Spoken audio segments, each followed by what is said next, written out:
Daf Yomi, Tractate Bava Batra, page 132a, top of the page. Daf Kuf Lamed Beis, Amud Aleph, top of the page, with words by Rava. Vivari Hayach Bishchiv Mira, Udenichale Deli Shtamun Mile, Aval Bivari Haka Ihu, O Dilma Bari Nami Nichale, Deshmina Mile Hashta. With regard to the halacha that a person on his deathbed who wrote a document granting all his property to his wife has appointed her as a reward, Rava raises a dilemma. In the case of a healthy person, what is the halacha?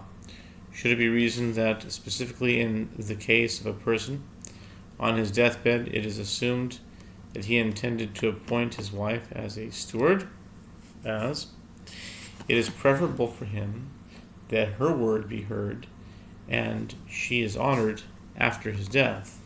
But in the case of a healthy person, he is still standing and can ensure that his wife is honored. So he apparently intended to actually give her all of his property. Or perhaps, should it be reasoned that in a case of a healthy person as well, it is preferable that his wife's word be heard and she be given honor from now. Tashima, the Gemara suggests, come and hear a resolution of the dilemma from Batra. Hakoi se peiros nechosav liishtoi goivak ksubos min hakarka lemechatzo lishalish lovia gova ksuboso min hashal. The writer says that if one writes a document that the profits of his property should go to his wife in the event that he dies or divorces her, she collects payment of her marriage contract, which he wrote her at the time of their marriage from the land itself. The profits are hers as a result of his gift. Similarly, if you wrote a document granting her 1/2, 1/3, or 1/4 of his property, she collects payment of her marriage contract from the rest of his property, which he did not give her as a separate gift. Kasav kol nechasav liishto v'yatzal v'shtachoi v'vilazer oimel tikar matanoso v'tamoid al ksuboso v'chom oimrim tikar ksuboso v'tamoid al matanoso v'nimtzeis karachas mikan u'mikan. The writer continues, if one wrote a document granting all his property to his wife, and subsequently a promissory note emerged against him for a loan he took while they were married, but before he gave her this gift, Rabbi Eliezer says that she should tear up her deed of gift and remain with her marriage contract so that the creditor will not be able to collect the property she received, as her marriage contract preceded the promissory note. And the rabbis say she must tear up her marriage contract and remain with her deed of gift, as by accepting the gift of all her husband's property she waived her right to receive payment of her marriage contract. Since the promissory note preceded the deed of gift, the creditor receives the property and the wife is found to be bald from here and from there, meaning that she receives neither her gift nor her marriage contract. Interesting use of terminology, bald. Karachat, yeah, literally bald. Okay. Ve'omer Yehuda hanachtom. Interesting. Yehuda hanachtom. Yehuda the baker. Ve'omer Rabbi Yehuda hanachtom. Ma'aseh ve'radar bevasa choisi kalo. ובמעשר לפני חכמים ואמרו תיקח שבועסו ותמד המתנוסו ונמצאת כרחס מכאן וכאן. Rabbi Yehuda the baker said, there was an incident where this matter occurred to my sister's daughter, who is my daughter-in-law. My sister's daughter with my daughter-in-law. My sister's daughter. Maybe it's a half. My sister's daughter who's my daughter-in-law. Oh, cousins. The cousins can get married. To my son who wrote such a document to her, and the incident came before the sages. And they said that she must tear up her marriage contract and remain with her deed of gift, and she found she balled from here and balled from there. Taima diyatzeh shtachoiv. Taima diyatzeh shtachoiv. Halo yatzeh shtachoiv. Kanya u'emai. Ile v'shchivira ha'mart. Lo asa ela b'trapus. Ela la b'vori. The Gemara infers the reason she loses her gift is that a promissory note emerged against him. But if a promissory note did not emerge against him, she acquires the gift of his property. And with regard to what case is this stated? If we say it is with regard to a person on his deathbed, but didn't you say previously that in such a case he merely rendered her a steward?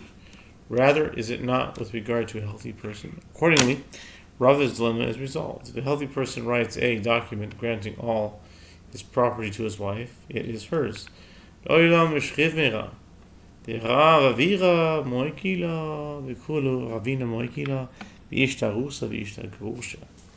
Gemara rejects this proof. Actually, the halacha of the Braita is stated with regard to a person on his deathbed, and Rav Avira would interpret the Braita as referring to all the cases mentioned above in which, in his opinion, the wife acquires the property and is not appointed as a steward.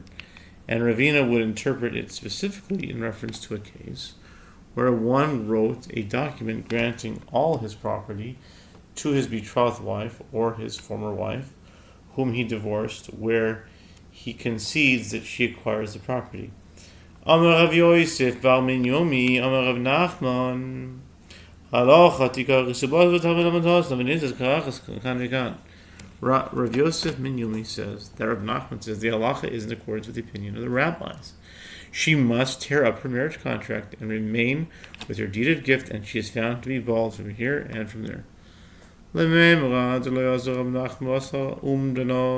Gemara asks, is this to say that Rav Nachman does not follow the principle of assessing intention, meaning that even if one did not state something explicitly, the court assesses what his intention was and decides the halacha based on that assessment?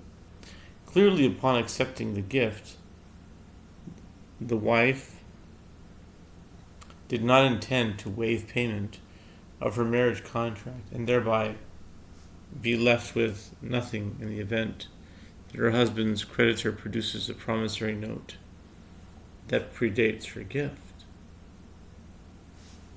V'hatanya, harei shelach benoi leminas hayam, harei shelach benoi leminas hayam, v'shmeis benoi, v'yamam dekosav kol nechasav d'acherim, v'achar kach bo benoi matanasoi matana, u'shibin bid manas yomer, ein matanasoi matana, she'ilu hoyo yodia shibinoi kayom, lo yikosavan, v'marav Nachman lachar k'Rabbi Shimon b'Menasya.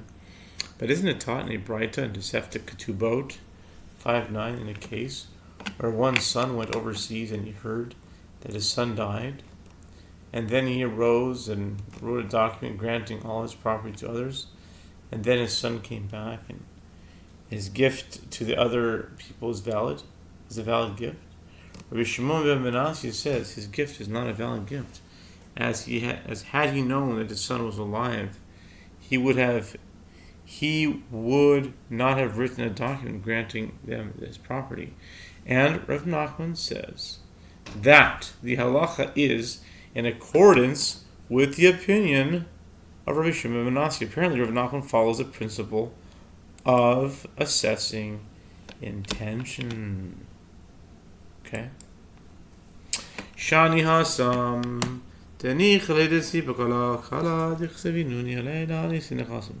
The Gemara answers there, in the case of one who writes a document granting all his property to his wife, it is different.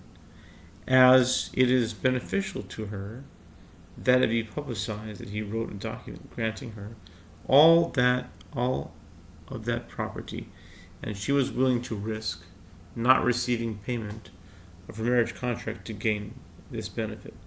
We learned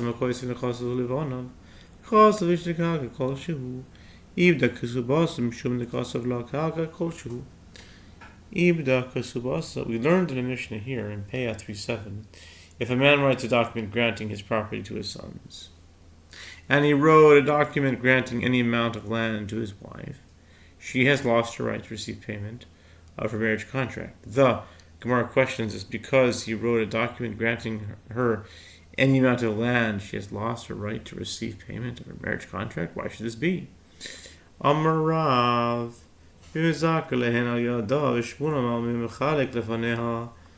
והוא שותקס. רב יוסי ברבי חנינא אמר באומר לו תלי קרקע זו בכסו בוסך. Rav says this mission is referring to a case where the husband transfers ownership of his property to his sons through his wife's participation in a formal act of acquisition. Not only did she not protest the transfer of property to the sons, but she facilitated the transaction. Clearly she agreed to waive the payment of her marriage contract. And Shmuel says, is referring not only to a case where she actually participates in the act of acquisition, but also to a case where he distributes the property to his sons in her presence, and she is silent and does not ask about her marriage contract. Rabbi Yossi, son of Rabbi Hanina, says, it is referring to a case where he says to her, take only this parcel of land for your marriage contract.